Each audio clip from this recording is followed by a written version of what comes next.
بسم اللہ الرحمن حدیث مبارک صحیح مسلم۔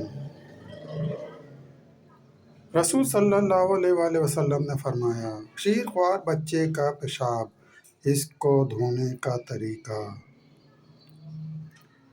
ام المومنین حضرت عائشہ صدیقہ رضی اللہ تعالیٰ عنہ سے روایت ہے کہ بچوں کو جب رسول صلی اللہ علیہ وآلہ وسلم کے پاس لایا جاتا تو آپ صلی اللہ علیہ وآلہ وسلم ان کے لیے برکت کی دعا کرتے اور کوئی چیز چبا کر ان کے منہ میں دیتے۔ آپ صلی اللہ علیہ وآلہ وسلم کے پاس ایک بچہ لایا گیا تو اس نے آپ صلی اللہ علیہ وآلہ وسلم کے کتے پر پیشاب کر دیا۔ آپ صلی اللہ علیہ وآلہ وسلم نے پانی منگوا کر اس کے پیشاب یعنی اپنے کرتے پر ڈالا اور اس کو مبالغہ کی حد تک دھویا نہیں۔ صحیح مسلم۔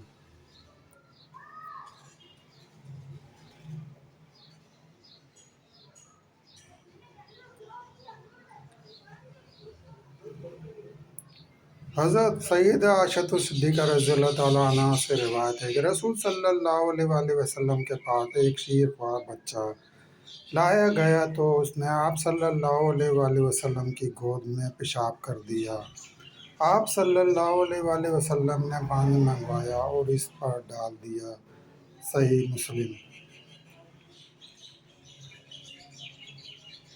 حضرت ام قیس بنت محصن سے روایت ہے کہ وہ اپنے بیٹے کو رسول صلی اللہ علیہ وآلہ وسلم کی خدمت میں لے کر آئیں جو کھانا نہیں کھاتا تھا، اور اس نے اس کو آپ صلی اللہ علیہ وآلہ وسلم کی گود میں بٹھا دیا تو اس نے پیشاب کر دیا۔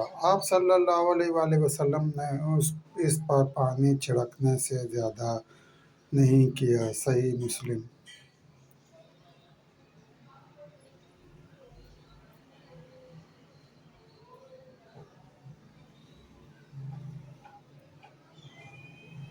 حضرت عتبہ بن مسعود رضی اللہ تعالیٰ عنہ سے روایت ہے کہ ام قیس بنت محصن پہلی ہجرت کرنے والی عورتوں میں سے تھیں جنہوں نے رسول صلی اللہ علیہ وآلہ وسلم سے بیعت کی، اور یہ عکاشہ بن محصن رضی اللہ تعالیٰ عنہ کی بہن تھیں جو بنی اسد بن خزیمہ قبیلہ سے ایک تھے اور بدری صحابی رضی اللہ تعالیٰ عنہ ہیں۔ وہ فرماتی ہیں کہ اپنے بیٹے کو جو ابھی کھانا کھانے کی عمر کو نہیں پہنچا تھا رسول صلی اللہ علیہ وآلہ وسلم کے پاس لائیں۔ عبید اللہ راوی کہتے ہیں کہ اس نے مجھے خبر دی کہ اس بیٹے نے رسول صلی اللہ علیہ وآلہ وسلم کی گود میں پیشاب کر دیا تو رسول صلی اللہ علیہ وآلہ وسلم نے پانی منگوایا اور اپنے کپڑے پر چھڑک دیا اور اس کو دھویا نہیں۔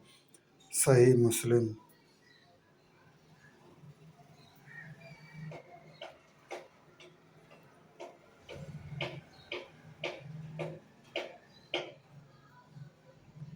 دوستو سلسلہ بھی جاری ہے۔ مزید حدیث مبارکہ سننے کے لیے چینل کو سبسکرائب کریں اور گھنٹی کے نشان کو لازمی پریس کریں۔ لائک کریں، شیئر کریں۔ دوستو ویڈیو دیکھنے کا شکریہ۔